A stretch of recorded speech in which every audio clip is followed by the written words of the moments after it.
about 1 month into the baseball season, so I thought it'd be a good time to discuss who the most disappointing players in baseball have been, in my opinion. These are not guys that I necessarily think are bad. In fact, I think it's the opposite. These are players that I think are good and are performing poorly. I'd love to know who you guys think is the most disappointing player in baseball down in the comment section below. Let me know what you're thinking. And don't forget to subscribe to the channel for more baseball content. Most of you aren't subscribed. Click that sub button so you don't miss out. Also want to give a quick shout out to PrizePicks, sponsor of today's video. You'll hear more from them later. Honestly, the most disappointing player in baseball right now has got to be Rafael Devers. He has been absolutely horrible to start the year for the San Francisco Giants. There's almost no redeeming quality right now. He's striking out almost 30% of the time right now. He's only walked 6 times in 30 games, and the power is not even there. 2 home runs, 4 doubles, 10 RBIs, a slash line of 211, 250 on base, 398 slug for a 548 OPS at the time of recording. To put it simply, Devers has been one of the worst players in all of baseball, let alone with the expectation he had coming into the year. The Giants thought they traded for a superstar, and they've gotten a player who is far from that in 2026. He's been horrible defensively. His bat speed is low. His swing decisions are horrible. His contact is inconsistent, and it's not particularly strong. I don't know what's going on with Rafael Devers, but without a doubt, he has been the most disappointing player in Major League Baseball so far this season. If the Giants want any chance at making the playoffs, Rafael Devers not only needs to be better than he is right now, he needs to be good again, and he is far from it at this point.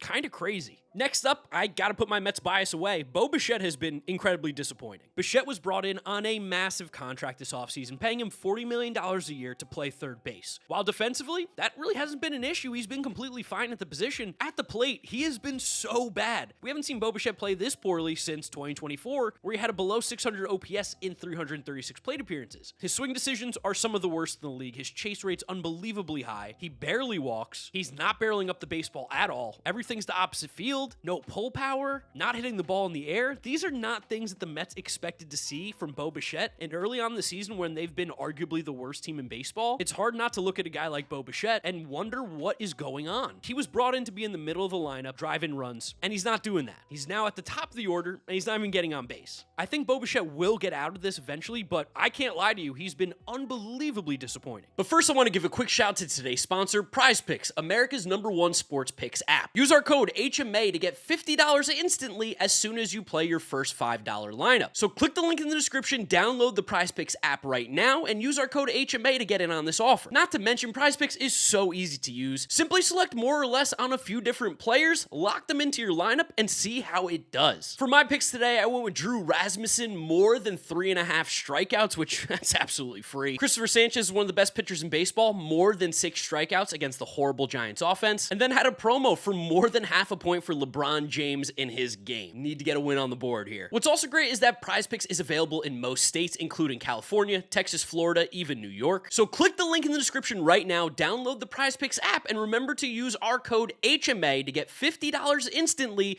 as soon as you play your first $5 lineup. Remember, only play if you can play responsibly and have the means to do so. Thank you to PrizePicks for sponsoring today's video. Now, let's get back to it. Woof. One of the most disappointing pitchers in baseball this year has to be Brayan Bello. I could have talked about Crochet, but he's hurt. Not going to put him on here. Bello is basically unpitchable to the point where surely the Red Sox are going to send him down. Right now, Bello's thrown 25 2/3 innings over 6 starts, has a whip at 2.26, and an ERA at 9.12. Has one of the highest barrel rates in the entire league. He's walking almost as many batters as he's striking out. He's weirdly getting a ton of whiffs, but a 13% K rate to a near 12% walk rate, it's just unsustainable. He's getting a ton of ground balls, but otherwise, he's getting absolutely pieced right now. The velo's down, the movement's inconsistent. Bello is someone who might need a reset down in AAA. The Red Sox are in deep trouble right now, and if they want any chance of competing, Brayan Bello has to be better. There's no excuse for it. He's arguably been the worst pitcher in baseball. Next up, let's talk about Crow-Armstrong. I think Cubs fans, you can agree that PCA has been rather disappointing. Now, a lot of this we've kind of seen before from PCA, especially in the second half of 2025. He's been really rough. Now, defensively, he's still phenomenal. The best defensive center fielder in baseball, one of the fastest players in the league, but at the plate, it's looking really bad. It's getting a little bit better, but it's still not at a rate where he's even like a league average hitter. Striking out nearly 30% of the time, walking under 8%. The chase rate is the worst in all of Major League Baseball. He's chasing 45.9% of the time. The whiff rate's super low. When he's catching the baseball, he's not hitting it poorly. The bat speed's still good. Again, I think PCA will come out of this, but imagine what the Cubs record would be if PCA had anything going on for them at the plate right now. They're one of the best teams in baseball, despite PCA's incredible incredibly slow start. He's not even really stealing bases at a high clip because he's not even really getting on base very much. His approach at the plate was always going to be volatile. But when it had 30 home runs and the best defense attached to it in center field, you could kind of look past it. Now you're seeing a little bit of an extended lull from PCA, and it does get a little bit concerning at times. Again, I think he will bounce back, but he has been disappointing to start the year. Back to the pitching side we go. Cole Ragans. Can't even truly believe how bad he's been.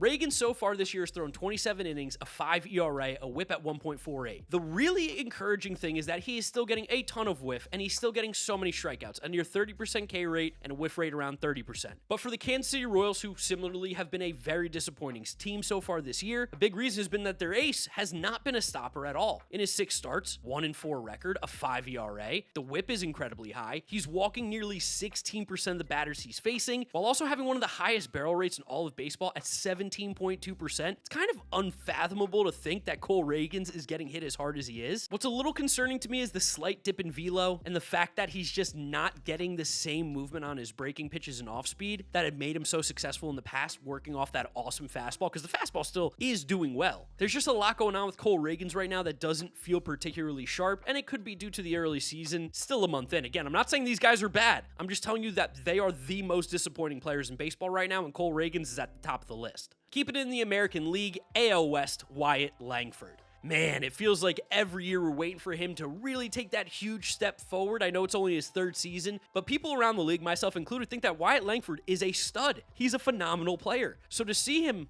100 plate appearances into the season, basically, with a sub 650 OPS, an on-base percentage well below 300, and only 1 home run, it's a bit concerning. Again, he's still playing incredible defense in the outfield. He's still a phenomenal athlete, but he's not walking at all. And that's a guy who's gotten on base before. The walk rate is under 5% right now. The bat speed has dropped. His barrel rate has dropped. He hasn't hit a baseball as hard as he has in the last few years. Again, small sample, but he just really hasn't been good enough. For someone that people expect at some point to be a top player in the league, someone who offensively and defensively can make a difference, right now Langford is a glove-first guy in 2026. We're just waiting for that bat to wake up because, again, it is good. He is just disappointing. A 637 OPS through the first 30 games of the season. No one thought Langford was going to be doing that. Staying in the AL West, I have to talk about Jacob Wilson. Love Jacob Wilson. Think he's a great player. Every single year since he's basically been in college, he's gotten better and better and better, and last year he was phenomenal for the Athletics. Of course, his hit profile is always going to be a little concerning. He is a slow bat speed, contact first guy, refuses to walk, chases a ton, doesn't barrel up the baseball. This year, you're seeing that batted ball luck kind of go the other way. Jacob Wilson is hitting 275, which doesn't sound bad, but he's walked, I think, once, 279 on base versus a 275 average. He's not slugging,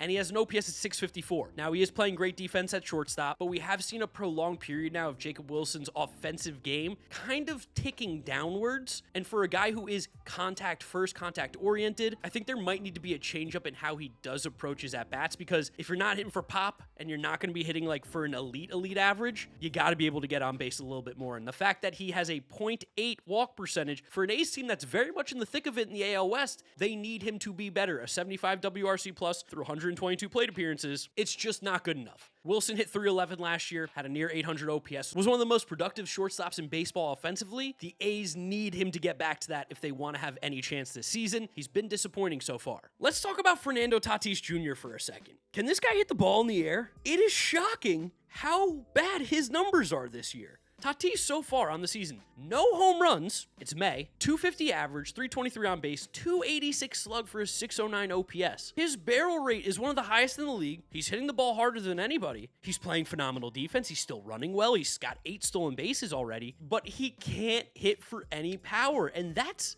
really disappointing. Tatis is a guy who's had incredible power before, 25 to 30 home run hitter, but this year he hasn't put one over the fence. He's doing everything else, and the Padres are still playing great. Him and Jackson Merrill and Machado haven't even been good. They have been disappointing. So imagine when those guys are good, this Padres team might run away with it. I mean, not really. The Dodgers are good, but they're going to get even better. Tatis, 609 OPS through the beginning of this season. If you're a fantasy baseball owner of his, you're disappointed. I don't need to explain much else. Don't accuse me of being biased. I got another Met on here. Kodai Senga. Woof. Oh my God, dude. Kodai, man. Horrible. 5 starts this year, a 9 ERA, just hit the IL, but, kind of feels phantom-ish. In 20 innings, he has a near 2 whip. Strikeouts are around average, but the walk rate is exceptionally high. He is getting absolutely crushed at the plate. He can't go deep into the games. It just feels like he's got nothing. He feels like a lost puppy trying to find his way home. The Mets are trying, and he still can't figure it out. He can't smell the food. He's just wandering the streets, wondering where his home is. He has nothing right now. And for someone who, when he came to America and Major League Baseball for his first season, was incredible. Dealt with injuries, but when he was healthy, looked great. This time looks really bad. And again, he's had a lower back injury. We'll see how that turns out. But the Mets needed him to be better, and the fact that every 5 days between him and David Peterson and whoever else they want to throw out there, it's been a complete mess. Thought Kodai was going to be better. He has not been. He disappointed me, at least. Last player in today's video. I hyped him up so much. It's Roman Anthony. It's just a disappointing start to the year. Again, hasn't changed my opinion on him at all. It's made me think that he's human, if anything, because, he's 21 years old. Insanely high pressure and expectations put on a 21-year-old going into the season. Basically told to lead the Red Sox offensively. And again, while his underlying stuff looks pretty good, not perfect, but pretty good, similar-ish to Tatis, the numbers are not. 208 average, 339 on base, 292 slug for a 631 OPS. Similarly to Tatis, the barrel rates are strong. The hard hit rate is great. The bat speed is phenomenal. He's getting on base a ton, walking 16% of the time. It's all the guts of a very good baseball player. It's just simply the stat line and the box score look bad game to game. 1 home run, 2 stolen bases, not many RBIs. Anthony just hasn't been playing to his expectations, to his potential. And for a Red Sox team who, again, is in utter freefall, feels like a catastrophe, they need Roman Anthony desperately. When you look at this lineup, it was very much built around the idea of Roman Anthony carrying. And right now, he is not doing so. Part of the reason why they're struggling. Hopefully, he can bounce back soon, because he's just one of my favorite players in the league. I do think he's incredibly talented. So there they are, the most disappointing players in Major League Baseball this season, in my opinion. I'd love to know your opinion down in the comment section below. Don't forget to drop a like on the video. It does help out with what I'm doing over here. Subscribe to the channel so you don't miss out on any of the content. And follow me on all my social media, GiraffeNeckMarc. Links are in the description. That's where I'll wrap it up. You know the drill from here on out. YouTube recommends you watch this video. This is my most recent upload, so click through those if you have not yet seen them. Thank you guys for watching. I'll catch you all in the next one. Bye.